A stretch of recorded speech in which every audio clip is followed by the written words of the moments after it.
আসসালামু আলাইকুম। আজকের ওয়েদারটা অনেক সুন্দর ছিল। মেঘলা মেঘলা দিন অ্যান্ড বৃষ্টি একটা ভাব। আজকের এই সুন্দর ওয়েদারে আমরা বেরিয়ে পড়ি কিছু খাওয়ার জন্য। খাবার বলতে বওলা গাছের একটা খাবার আর কি, যেটাকে গ্রাম্য ভাষায় বওলা বলে। তো আমরা যাচ্ছিলাম গ্রামের মাঠ দিয়ে, আর এটা মিষ্টি কুমড়ের ভুঁই, আর সামনে মরিচ। গ্রামে এগুলাই ক্ষেত। তো আমরা দুই ভাই একটা টালের নিচ দিয়ে গেলাম। দেন যাওয়ার সময় রাস্তায় অনেকগুলো ঝড়ি বাঁধে। আর বওলা গাছ কিন্তু বেশি একটা দূরে না, তো আমাদের কাছেই। আর এটা আমার কাকার মিষ্টি কুমড়ার বই। আর সামনে আমাদের সেই কাঙ্ক্ষিত জায়গাটা, নদীর পাড়ে আর কি। আর যাত্রাকে অনেক বন জঙ্গল থাকে এবং সাপ থাকারও ভয় থাকে, তারপরেও আমরা যাচ্ছি। তো বলা খাওয়ার মিশনটা কিন্তু কমপ্লিট করা লাগবে। আর এটা মাইটেল, এটা বেগু দিয়ে মাটি কাটে সব নষ্ট করে ফেলাইছে। আর এই মাটিগুলা কেটে নিয়ে ফসলি জমিগুলা ধ্বংস হয়ে যাচ্ছে আস্তে আস্তে। কি একটা অবস্থা, দেশে কোনো ইয়া নাই। তো বলতে বলতে চলে আসলাম সেই বওলা গাছে। আর এটাই সেই বওলা গাছ। আর বওলা গাছ খাওয়ার জন্য আমরা দুজন আছি। মূলত আমি খাবো না, খাবে সুমন। আর এখানে কারা যেন ভাত খাইছে, ভাত খাই ভাতগুলো নষ্ট করছে। আর বওলা গাছ আইসা দেখি কোনো বলাই নাই, বলার সিজন শেষ হয়ে গেছে। আপাতত খালি খোসা পড়ে আছে।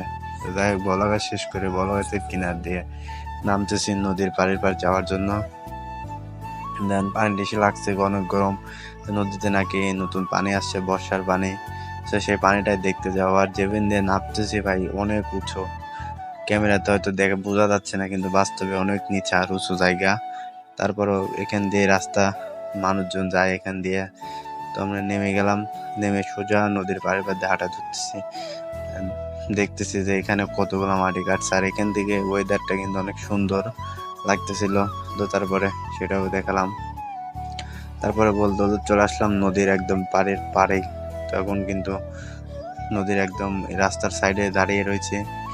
সামনে নদী, এগুলো সব বর্ষার পানি। আর এটা সে নৌকা, যে নৌকায় আমরা উঠবো। তো সামনে একটা কি যেন দেখলাম, একটা ছাতার মতো কি যেন ছিল। তো সেটা আমি একটু দেখার চেষ্টা করলাম, পাও দিয়ে লাফ দিলাম। তারপরে বলতে বলতে চলে আসলাম নৌকার একদম কাছে। এবং নৌকার কাছে এসে নৌকা দুটার জন্য পানিতে নেমে পড়ছে। পানি এখানে বেশি একটা নাই অবশ্য, অল্প পানি। নৌকার ভিতরেও পানি আছে। আর এই নৌকাতে এখন আমরা উঠবো। তারপরে নৌকা দুটি পড়লাম। ওঠার পরে কিছু ভাইয়ের আসলো নদী দেখার জন্য, পদ্মার পানি আসছে। তারা এসে একটু ছবি টবি তুলতেছে। আর আমি এদিক চারদিকে দেখলাম, দেখে আমাকে শেষ করে সন্ধ্যা নেমে আসতে লাগছিল।